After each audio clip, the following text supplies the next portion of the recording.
నా నిమజ్జనం రోజున అందరూ తాగి వచ్చి డీజే పాటలు పెట్టుకొని డాన్సులు చేయడం ఏంది? ఇది భరత్ అనుకుంటున్నారా లేక దేవుడి ఉత్సవం ఊరేగింపు అనుకుంటున్నారా?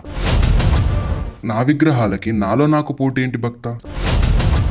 నదులు చెరువులు పూడ్చి అక్కడ ఇల్లు కట్టుకోమని నేను చెప్పానా?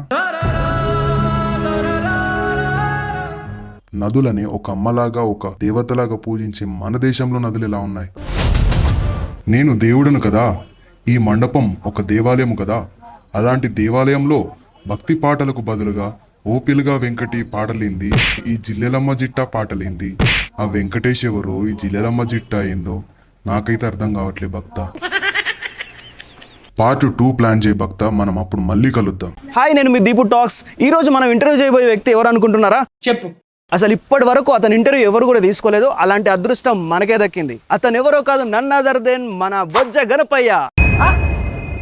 నేను చాలా రోజుల నుంచి అడుగుతూనే ఉన్నాను వినాయకుడిని. సో ఇప్పుడు మన కొత్త ఛానల్ పెట్టావు కదా, అప్పుడు చూసుకుందాం అన్నాడు. చివరికి మనం ఛానల్ పెట్టడం అయింది, మనకి ఇంటర్వ్యూకి టైం ఇవ్వడం అయింది. మనకు చాలా టైం లేదు, సో త్వరగానిద్దాం, త్వరగా స్టార్ట్ చేసేద్దాం. ఓకేనా? రండి.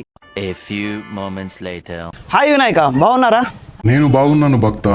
నువ్వే కొత్త యూట్యూబ్ ఛానల్ పెట్టావని విన్నా. అవును వినాయక, ఇదే ఛానల్లో మనం రిలీజ్ చేయబోతున్నాం. మీదే రెండో వీడియో వినాయక. సంతోషం. ప్రేమ గీమాను వెళ్లకుండా చక్కగా వీడియోలు చేసుకో భక్త. చెప్పు భక్త, మమ్ములను ఇంటర్వ్యూ చేయవలనని కోరిక ఎందుకు కలిగినది? ఏం లేదు వినాయక, చిన్నప్పటి నుంచి నాకు ఒక ప్రశ్న అడగాలని ఉండే. మీరు 9 రోజులు వచ్చి వెళ్తారు కదా, వెళ్ళేటప్పుడు మాకే ఎంతో బాధ అనిపిస్తుంది. మీరు ఇదంతా చూస్తూ ఉంటారు కదా, మరి మీకు బాధ అనిపించదు వినాయక? ఎందుకు అనిపించదు భక్త, కాకపోతే ఏం చేస్తాం, అక్కడ పైన మా డాడీ శివయ్య నాకు 9 days మాత్రమే పర్మిషన్ ఇచ్చాడు. సరే వినాయక, ఈ 9 రోజులు ఈ ప్రజలు కానీ మీ భక్తులు కానీ ఇంత గ్రాండ్గా ఇంత ఇంత భక్తితోని సెలబ్రేట్ చేసుకుంటూ ఇంత ఒక ఊరేగింపులాగా చేశారు కదా, మీకు ఇవన్నీ చూస్తుంటే ఏమనిపిస్తుంది వినాయక? మంచి ప్రశ్న భక్త. ఈ ఉత్సవాలు చూస్తుంటే ఒకవైపు సంతోషంగానూ మరోవైపు బాధగానూ ఉంది భక్త. బాధనా? బాధ దేనికి వినాయక? ఎందుక? ఒక మాట అడుగుతా భక్త. నేను దేవుడను కదా, ఈ మండపం ఒక దేవాలయము కదా, అలాంటి దేవాలయంలో భక్తి పాటలకు బదులుగా ఓపిలుగా వెంకటి పాటలేంది, ఈ జిల్లెలమ్మ జిట్టా పాటలేంది? ఆ వెంకటేష్ ఎవరో ఈ జిల్లెలమ్మ జిట్టా ఏందో నాకైతే అర్థం కావట్లే భక్త. ఇంకొకటి భక్త, నా నిమజ్జనం రోజున అందరూ తాగి వచ్చి డీజే పాటలు పెట్టుకొని డాన్సులు చేయడం ఏంది? ఇది భరత్ అనుకుంటున్నారా లేక దేవుడి ఉత్సవం ఊరేగింపు అనుకుంటున్నారా? అవును వినాయక, నువ్వు చెప్పింది వాస్తవం. కాకపోతే మనుషులలో తయారయ్యారు, ఏం చేస్తాం? అదొకటే కాదు భక్త, ఇంకొకటి ఏంటంటే అప్పట్లో ఊరిలో ఒకటే వినాయక మండపం ఉండేది. ఊరంతా ఒక దగ్గర ఉంటే చూడడానికి నా 2 కళ్ళు సరిపోయేవి కాదు. కానీ ఇప్పుడు వాడకు ఒకటి పెట్టుకుంటున్నారు. పోనీ ఆ పెట్టేదైనా భక్తితో పెట్టుకుంటున్నారా అంటే లేదు, సగం మంది రేంజ్ చూపించుకోవడానికి పెట్టుకుంటున్నారు. నా విగ్రహాలకి నాలో నాకు పోటీ ఏంటి భక్త? పెద్ద విగ్రహం ఉన్నంత మాత్రాన కరుణిస్తానా? అది 2 అడుగుల విగ్రహం అయినా సరే భక్తితో పూజిస్తే కరుణిస్తా. ఈ విషయాన్ని ఇంకా వారు ఎప్పుడు అర్థం చేసుకుంటారో ఏమో భక్త.